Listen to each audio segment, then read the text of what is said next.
Il est situé dans l'arrondissement éponyme, département des Hauts-Plateaux et appartient au groupe linguistique Komala. Il est autrement appelé la terre des gens qui enfermaient un homme dans une case sans porte. Mesdames et messieurs, je vous amène à Baham.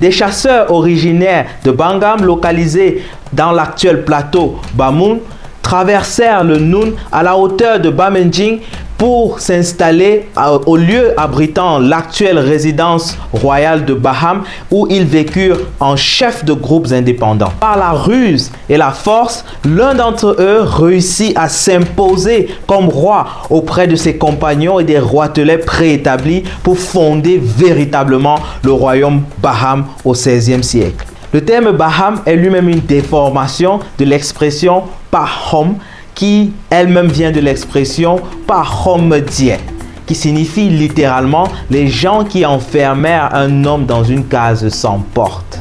Selon la légende, ce fait aurait eu lieu lors du règne du roi Boussou. L'homme enfermé serait un rival. C'est donc cette appellation qui a été utilisée plus tard pour désigner les habitants ainsi que ce territoire. Le roi Pokam II, qui a succédé à son père, le roi Tegia, en 1986, est le 19e roi du royaume Baham.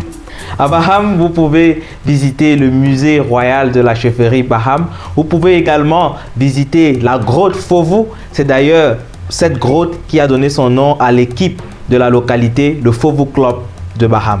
Baham, c'est la terre des génies tels que le professeur Luc Sinjun, politologue et enseignant des universités. C'est également la terre de Sa Majesté Pierre Kamdem Nim, qui fut roi des Baham. Malheureusement, il a été destitué par les puissances coloniales au profit de son frère, le roi Tegia, le père du roi actuel. Il fut également l'un des plus jeunes ministres du Cameroun. Sympathisant de l'UPC, il fut malheureusement condamné et fusillé en 1964. On ne peut non plus parler de Baham sans parler de Concho Komeni, ancien ministre de la Communication, Maurice Kamto, spécialiste du droit et surtout homme politique, et enfin Paul Kamenye Fokam, président et fondateur de Afriland First Bank. Clap de fin pour Baham. Merci d'avoir regardé cette vidéo jusqu'à la fin. Dites-moi ce que vous en pensez en commentaire. Surtout, on n'oublie pas de liker et de partager. Connaître sa culture, c'est connaître sa destination.